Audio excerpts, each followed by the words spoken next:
I'm Johnny Scoville, and this is Chase the Heat. People, we are on day 4 of the Fresno Trials. This is where we are eating peppers together. Each time we do each series, we select a different pepper. The first one was a jalapeno. It's a 6-day series, all right? Starting off day 1, eating a small section of the pepper. And by the time you get to day 5, you're eating an entire pepper. On day 6, you go back and eat the exact same amount you did on day 1 to show you, so you can realize how your tolerance has changed. As your tolerance rises, you're going to taste more, which is a beautiful, it's one of the big, in my opinion, it's one of the chief reasons to have a high tolerance, is so you can taste more. And that's going to happen to you, and you're going to notice it on day 6. The other thing that's neat is it's going to give you a chance to really become familiar with the pepper, because even though there are subtle variations in the way the pepper tastes, every pepper in the Fresno series is going to taste like a Fresno, with variations, subtleties in it. But it's not going to taste like a bell pepper or something else. It's going to taste like a Fresno. All right, so before I get into this, we can start eating this. Today is on day 4, so we're eating almost a whole pepper. I have a couple questions that came in from a number of people that I want to address. And it came in from enough people that I didn't write down who initially asked. So for that, I apologize. But a couple of the questions. Number 1 was, what's the best way to store your peppers? The best way to store them is they're gonna last longer in a refrigerator. All right. Now, when people have asked, can you freeze them? And you sure can, and it does not change the flavor. And it does not change the heat, all right? But what it's going to change dramatically is the texture. About 90% or so of a pepper is water weight. So when you freeze it, all the cells that contain water freeze. So when you thaw it out, it just becomes a mush ball. They're not, the textures, I guess something you can get used to. But freezing it's good if you're going to cook with them or you're going to use them for other purposes. But if the freshness of a pot is important to you, you're going to get the best life out of them in a refrigerator. There was another question. I'm going to eat this and I'll think of the other question that you guys asked. I am Johnny Scoville, and we're doing this together. It's Chase the Heat.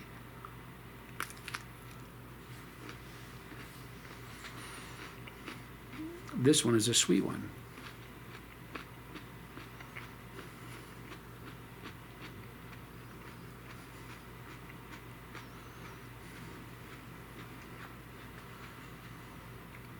And I ate the part of the pod that had the most seeds in it. And seeds tend to be bitter. So that was sweet, and it was the part of the pod that contained the most seeds. The rest of it should be even sweeter. Wow.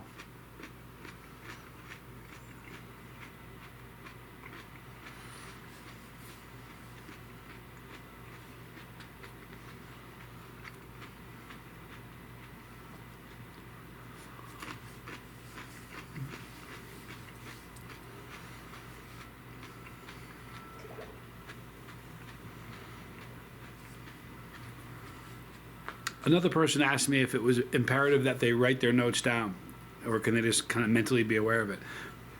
You'll see a difference if you don't write things down. But if you write down notes of each day, each experience, like today's day 4, how did this pepper taste to you?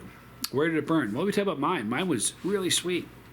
The sweetest of the Fresnos I've had since we started the Fresno Trials. And it was the hottest so far. Like, noticeably hotter than the other ones I've had. So there's a variation. Now, the Fresno pods range in heat from 2,500 Scoville heat units on the low end, which is a little bit higher than the low end of the jalapeno, and it's 10,000 Scoville heat units on the high end, which is about that much hotter than the 8,000, which is the high end of a jalapeno. I've had a rogue jalapeno, and I've had a rogue Fresno.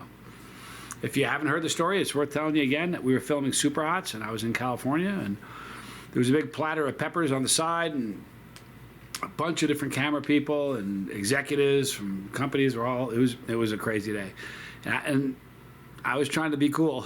To be really honest with you, I was just munching on these Fresnos because I know that people watching at home, they don't know what it is. They'd say, "Hey, Scoville's eating those peppers like this popcorn. They look really hot." They were just Fresno. But anyway, I'm just telling you the truth. So I ate this one right as they were coming around to our table, and it was the hottest Fresno I had ever eaten in my life. It stunned me, got me in the throat, and because the camera was coming right up, I didn't even eat the rest of the pepper. True story. So, and I know that pepper was way more than 10,000. Promise you, way more than 10,000. And I think about the hottest jalapeno I've ever had. I know it was way more than 8,000. So they don't take into consideration rogue peppers. Now, rogue peppers are really rare. I've made, granted, not every video is about peppers, but I've made over 6,000, almost 6,200 videos. I've only had, in that time, 4 rogue peppers that I think. I had one on video that was a jalapeno, that was a rogue pepper. It was hottest jalapeno I'd ever had. Another one on video is not on my channel, but it was a rogue scorpion we ate in the UK. That's on video somewhere. It's crazy. And you can tell that's a stupid hot pepper, you know. The other one was the Fresno during the filming of Super Hot. And the other rogue pepper was the warthog. And the warthog, that rogue pepper was unlike any experience I've ever had with peppers. It was surreal. Unbelievable. I think, I don't know if it's, you know, they don't think that, I've talked to people that are growers that are a lot smarter than me, and I don't think that the rogue is a genetic, there's a genetic component. It's just a freak one-off. It's, you know, I don't think it's genetic, but I like to think that it is, and in my mind, I like to think that when you have a rogue pepper, that's kind of giving you a peek into the potential of that pepper. I could be wrong. Anyway, write down your, so today was day 4. If you have any questions you want me to address in day 5, tomorrow is the big one. Tomorrow, people, we're all going to eat an entire Fresno together, okay? So, and then I think we'll probably move on to Serrano after that, because Serranos they're a lot hotter than a Fresno. So I think we're going to move to Serrano next.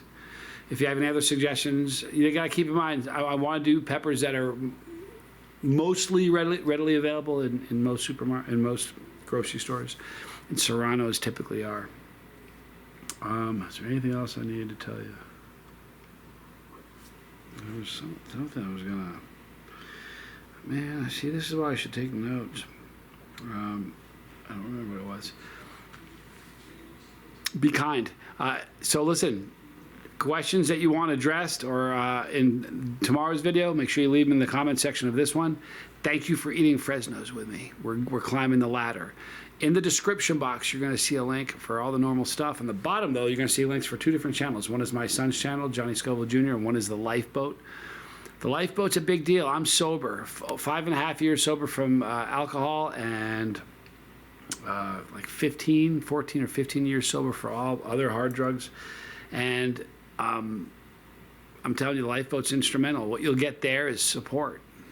You'll get no judgment and nothing but support, and that's what you need. So if you have something you're trying to put in your rearview mirror, check out the Lifeboat, please. It's an amazing channel. Up on top, Pepperology. This will appear in Pepperology. Pepperology is geared towards brand new chili heads. Over on the other side, the hardest challenges I've ever done.